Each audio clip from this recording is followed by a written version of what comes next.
मुळातच आपल्याला माहिती आहे की आपला मराठवाडा प्रामुख्याने हा कृषी आधारित अर्थव्यवस्था या ठिकाणची आहे। परभणीसारखा आपला जिल्हा हा मोठ्या प्रमाणात कृषीवर अवलंबून आहे आणि म्हणूनच आज जी काही संयुक्त संशोधन आणि विकास परिषद कृषीची आयोजित करण्यात आली होती त्यामध्ये मी आलो होतो।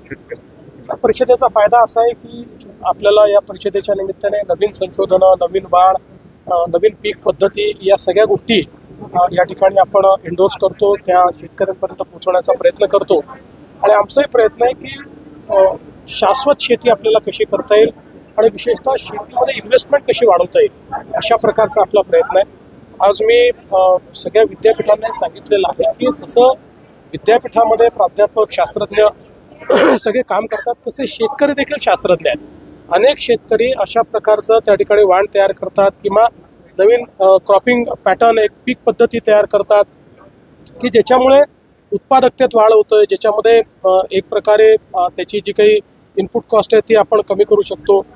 तर अशा शेतकऱ्यांना निवडून दरवर्षी किमान 5 शेतकऱ्यांना मानक कृषी संशोधक अशा प्रकारची पदवी आपण दिली पाहिजे असं मी आज सगळ्या विद्यापीठांना विनंती केलेली आहे। माननीय कृषी मंत्री जे आहेत ते या विद्यापीठांचे चान्सलर असतात, त्यामुळे ते स्वतः याच्यामध्ये लक्ष घालतील। एकूणच आमचा प्रयत्न आहे की कृषी क्षेत्रामध्ये शाश्वतता यावी आणि तिथली इन्व्हेस्टमेंट वाढावी।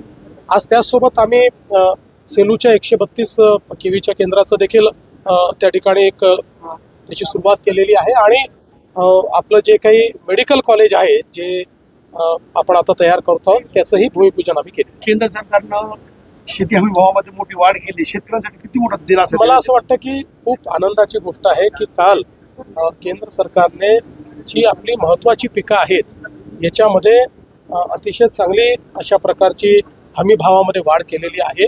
निश्चितपणे याचा शेतकऱ्यांना फायदा होईल आणि जेव्हा केंद्र सरकार हमी भावात वाढ करतं तर त्याचा एक मार्केट इंटरव्हेन्शनमुळे मार्केटवरही त्याचा परिणाम होतो, त्याच्यामुळे बाहेरही मग त्या पद्धतीनं जी काही त्याच्या किमती आहेत त्या वाढत जातात आणि म्हणून फार चांगल्या प्रकारचा निर्णय आम्ही याचे स्वागत करू। 20 वर्ष काँग्रेसमध्ये असलेले सत्यजित तांबे राहुल गांधींवरती टीका करतायत की ते कार्यकर्त्यांना भेटत नाहीत। बघा, हे सगळं जे काही कार्यकर्ते आहेत त्यांचा अनुभव सांगतात।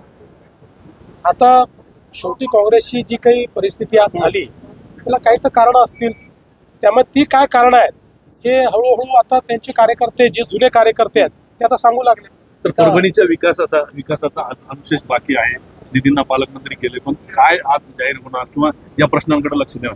नाही, जाहीर काय, आम्ही आता मेडिकल कॉलेजचं भूमिपूजनच या ठिकाणी केलं आणि आपल्याला माहिती आहे की किती अडचणीतनं ते मेडिकल कॉलेज तयार झालं, ते कशा प्रकारे ॲक्च्युली अमान्य करण्यात आलं होतं। मग आपण केंद्र सरकारकडे पुन्हा गेलो, केंद्र सरकारला ते समजवलं, त्याचं पुन्हा इन्स्पेक्शन केलं, त्याला नंतर निधी आपण उपलब्ध करून दिला। त्यामुळे मी एवढंच आश्वस्त करतो, ज्या घोषणा केलेल्या आहेत त्या सगळ्या पूर्ण। आदिवासी विभागाचा निधी वाढवल्याचा विरोधक आरोप करतायत लाडकी बहीण योजनेसंदर्भात। पहिल्यांदा तर मी सांगतो की अशा प्रकारचा जो काही आरोप आहे हा पूर्णपणे खोटा आहे, अतिशय चुकीचा आहे। अर्थसंकल्पाची पद्धती ज्यांना समजत नाही अशी मंडळीच असा आरोप करू शकतात। आपल्याला कल्पना आहे की नियम काय आहे, तर नियम असा आहे की आपल्या अर्थसंकल्पामध्ये आदिवासींच्या लोकसंख्येप्रमाणे आदिवासींकरता आणि अनुसूचित जातीच्या लोकसंख्येप्रमाणे अनुसूचित जातीकरता निधी राखीव ठेवावा आणि हा निधी राखीव ठेवताना त्यातला जास्तीत जास्त निधी हा वैयक्तिक लाभाच्या योजनांकरता राखीव ठेवला पाहिजे आणि मग काही स्पेसिफिक इन्फ्रास्ट्रक्चर करता ठेवला पाहिजे। आता लाडकी बहीण ही योजना वैयक्तिक लाभाची योजना आहे, त्यामुळे लाडक्या बहिणीकरता जर तुम्ही निधी दिला तर तो अर्थसंकल्पाच्या नियमाप्रमाणे त्या आदिवासी विभागातच दाखवावा लागेल आणि तो अर्थसंकल्पाच्या नियमाप्रमाणे त्या अनुसूचित जाती विभागामध्येच आपल्याला किंवा सामाजिक न्याय विभागातच दाखवावा लागेल। त्याप्रमाणे तो दाखवला, पण या संदर्भातला अजितदादांनी हाऊसमध्येच खुलासा केला की नुसतं इथे पैसा दाखवला त्याच पैशात दाखवला असं नाही आहे, तर जवळजवळ 2.25 पटीनं या विभागांचं बजेट वाढवलेलं आहे आणि त्या ठिकाणी तो दाखवलेला आहे। त्यामुळे ही अकाउंटिंगची पद्धत आहे, कुठलाही पैसा पळवलेला नाही, कुठलाही पैसा वळवलेला नाही। ज्यांना हे समजत नसेल त्यांनी माझ्याकडे यावं, मी त्यांना अर्थसंकल्पाची, कारण मी पुस्तक लिहिलं आहे अर्थसंकल्प कसा वाचायचा, त्यामुळे अर्थसंकल्पामध्ये अकाउंटिंगची सिस्टीम काय आहे हे मी समजावून सांगेल. नियमामध्ये अशा प्रकारची तरतूद तिथेच दाखवावी लागते, ती योग्य प्रकारे दाखवलेली आहे.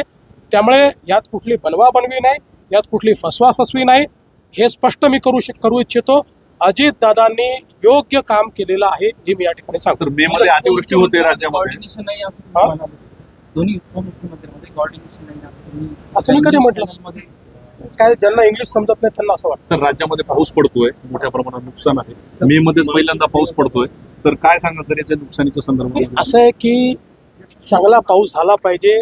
चांगला पाऊस झाला तर शेतकऱ्याचं भलं होतं. चांगला पाऊस झाला तर खरीपालाही फायदा होतो, रबीलाही फायदा होतो आणि अगदी उन्हाळी पिकापर्यंत पाणी पुरतं. आणि म्हणून पावसाचं आम्ही स्वागतच करतो. पण हे खरं आहे की अतिवृष्टी झाली आहे, काही शेतकऱ्यांचं नुकसान झालेलं आहे. ज्यांचं नुकसान झालं आहे त्यांना आम्ही त्या ठिकाणी मदत करू.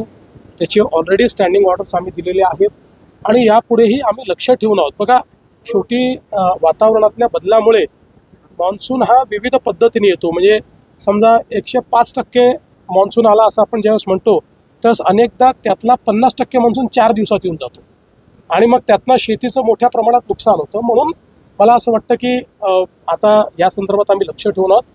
पुढे भविष्यातही काही अशा प्रकारचे अवकाळी आली, काही अतिवृष्टी झाली तर आम्ही मदत करू.